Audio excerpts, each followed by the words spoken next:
प्रिय देशवासियों, आज मैं आपको फिर एक बार देश के न्यायतंत्र की खराब हालत की एक लाइव एग्जाम्पल दे रहा हूँ।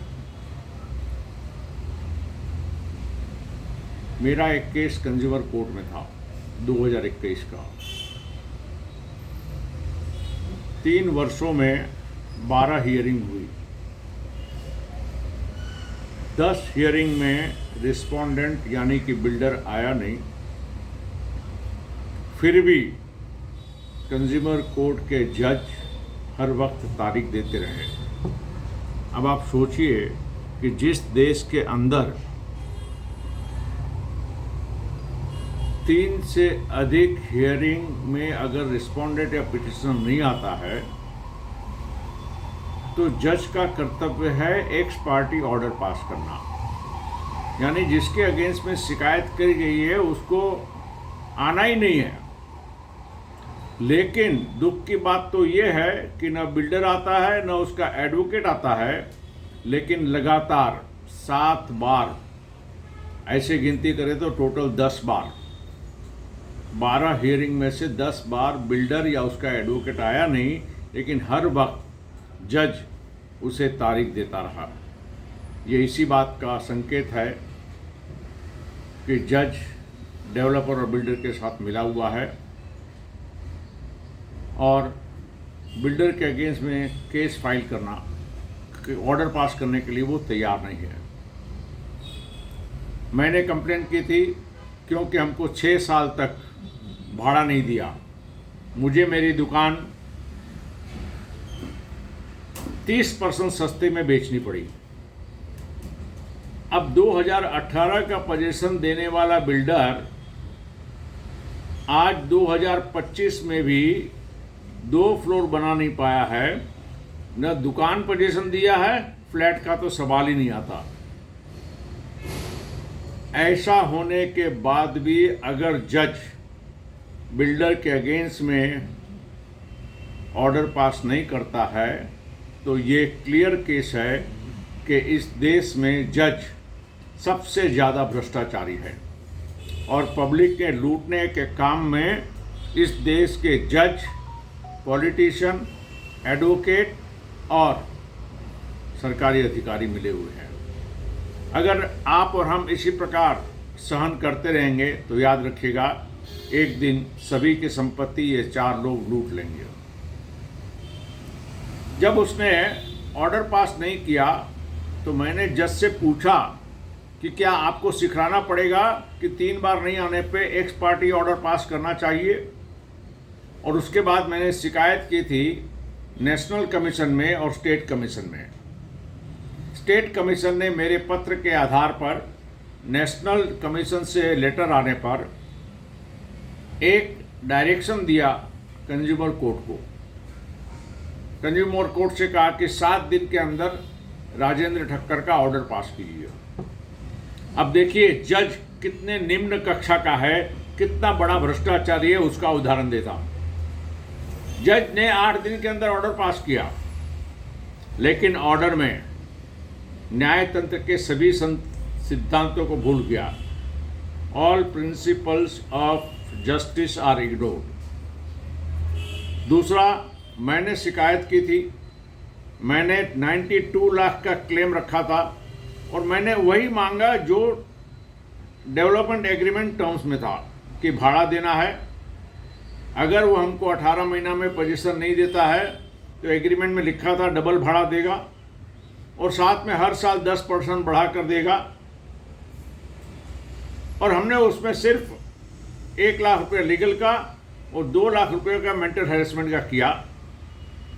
और इतना ही नहीं, मैंने उसमें 7 महीना का तो इंटरेस्ट लिया ही नहीं, और जो हमने इंटरेस्ट लिया वो एट द रेट ऑफ 7% लिया। इस प्रकार 92 लाख के सामने कंज्यूमर कोर्ट के जज ने सिर्फ 50,000 रुपया अवॉर्ड किया। कारण कुछ नहीं बताया।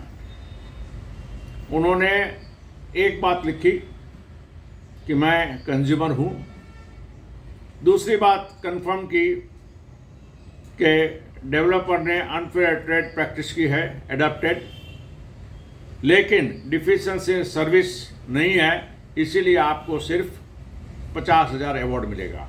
अब आप मुझे बताइए कि एक आदमी 2018 में पोजीशन देने वाला, मैंने जब मेरी दुकान 25-30% सस्ती बेची तब तो ग्राउंड फ्लोर भी नहीं बना था, और वो भी उसने PAA इसलिए बनाया कि बिल्डिंग गिर गया था। अब आप सोचिए कि अगर 18 का पोजीशन की जगह पर 2022 तक अगर ग्राउंड फ्लोर भी नहीं बनता था, वो डिफिशिएंसी ऑफ सर्विस नहीं है। 6 साल तक किसी को भाड़ा नहीं दिया, वो भी डिफिशिएंसी ऑफ सर्विस नहीं है क्या? इंटरेस्ट देना था उसके ऊपर 10% एक्स्ट्रा, वो भी नहीं दिया। आप मुझे बताइए, जिस देश में न्यायतंत्र के जज इस प्रकार से भ्रष्टाचारी हों, उस देश में आप सबकी संपत्ति ये सब लोग मिलकर लूटते रहेंगे। फिर हमारा केस ऑर्डर पास होने पर मैंने स्टेट कमीशन में अपील की। स्टेट कमीशन जिसके डायरेक्शन से ये ऑर्डर पास हुआ था, आप सोचिए कि उसकी पहली नोटिस में लिखा है कि ये तारीख को इसकी हियरिंग होगी और ये फाइनल होगी, और अगर रिस्पोंडेंट नहीं आता है तो ऑर्डर पास करेंगे। लेकिन स्टेट कमीशन ने भी ऑर्डर पास नहीं किया और दूसरी तारीख दे दी। इस प्रकार कंज्यूमर कोर्ट का ऑर्डर और स्टेट कमीशन के ऑर्डर में 6 महीना निकल गया। अभी पिछली 11 अप्रैल को जो हियरिंग हुई, इसमें नोटिस में क्लियर शब्दों में लिखा है कि हम ऑर्डर पास करेंगे, ये फाइनल हियरिंग है। लेकिन मेरे साथ तो उन्होंने मेरी तो कुछ सुनी ही नहीं।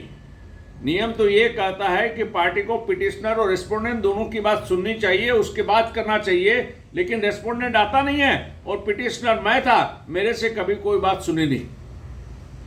आप मुझे बताइए, कम से कम उसको सुनना कि भाई मेरे क्या तकलीफ है, मैंने मेरी दुकान सस्ती क्यों बेची और मेरा क्लेम किस प्रकार है, कुछ नहीं। उन्होंने सीधी अपनी मर्जी से जज ने फिर एक बार 19 जून की तारीख दे दी। अब जिस देश में इस तरह की हालत हो, मैंने चीफ जस्टिस सुप्रीम कोर्ट को लिखा है, मैंने प्रधानमंत्री जी को लिखा है, मैंने नेशनल कमीशन को भी लिखा है। अब हम स्टेट कमीशन को भी लिख कर भेज दिया कि देखो ये चीज़ें हैं, लेकिन किसी को शर्म नहीं, ना स्टेट कमीशन के जज को, न डिस्ट्रिक्ट जज को, न चीफ जस्टिस सुप्रीम कोर्ट को। मोदी जी की तरफ से अच्छा रिप्लाई मिला, प्रधानमंत्री जी की ऑफिस से मुझे रिप्लाई संतोषकारक मिला। हाई कोर्ट ने भी कह दिया आप प्रोसीजर फॉलो करो। अरे आदमी प्रोसीजर फॉलो करेगा, एक आदमी सुनने के लिए तैयार नहीं है, उसके लिए प्रोसीजर रखो। मतलब पहले आप कंज्यूमर कोर्ट में जाओ, फिर स्टेट कमीशन में जाओ, फिर नेशनल में जाओ, फिर आप हाई कोर्ट में जाओ और उसके बाद आप सुप्रीम कोर्ट में जाओ, यानी आपकी ज़िंदगी पूरी हो जाएगी, आपको आपका हक नहीं मिलेगा। ऐसा सड़ा हुआ न्यायतंत्र हमारे देश में है। अगर आप चाहते हैं कि आपके बच्चों को एक अच्छा शासन मिले, तो हम सबको मिलकर न्यायतंत्र के अगेंस्ट आवाज़ उठानी पड़ेगी। इस देश का भ्रष्टाचारी न्यायतंत्र पूरे देश को बर्बाद कर रहा है, और न्यायतंत्र की वजह से जितनी भी समस्याएं हमारे जीवन में हैं, वो सब न्यायतंत्र की वजह से हैं। मैं सभी भाई बहनों से अनुरोध करता हूं, खास करके जो लोग न्यायतंत्र से परेशान हैं, आने वाले दिनों में हम लोगों ने तय किया है एक आंदोलन खड़ा करना न्यायतंत्र के विरुद्ध। आप सबसे अनुरोध है कि अधिक से अधिक संख्या में इसमें जुड़िएगा, और मुझे पूरा विश्वास है कि इस देश की जनता ही न्यायतंत्र में सुधार ला सकती है। पॉलिटिशियन भी चाहते हैं कि न्यायतंत्र ऐसा ही सड़ा हुआ रहे। एडवोकेट के लिए इनकम की बात है, वो भी यही चाहते हैं ऐसा सड़ा हुआ रहे। सरकारी अधिकारियों को तो आपको मालूम है, हराम का खाना उनका एक पेशा बन चुका है। और आज तो हमारे देश में सबसे बड़ा भ्रष्टाचारी संस्था इस देश का न्यायतंत्र है। अब परिवर्तन अगर लाना है तो सभी लोग जो न्यायतंत्र से परेशान हैं, उनको मिलकर ही लड़ना होगा। आने वाले दिनों में फिर एक बार आपको वीडियो आएगा जिसमें बताया जाएगा किस प्रकार से ये काम होगा। और ये पूरे भारतवर्ष में करने का हम लोगों ने तैयारी की है और ईश्वर की कृपा से बहुत अच्छी तरह कार्य चल रहा है। मुझे पूरा विश्वास है कि आने वाले थोड़े 2-4 महीनों के अंदर ये काम आरंभ हो जाएगा और अधिक से अधिक इस कार्य में लोग जुड़ेंगे और देश न्यायतंत्र को हम एक न्यायतंत्र बनाएंगे। अभी तो भ्रष्टाचारी और अन्याय करने वाला न्यायतंत्र है। इन्हीं शब्दों के साथ मैं अपने विचारों को पूर्ण विराम देता हूँ। जय हिंद, जय भारत।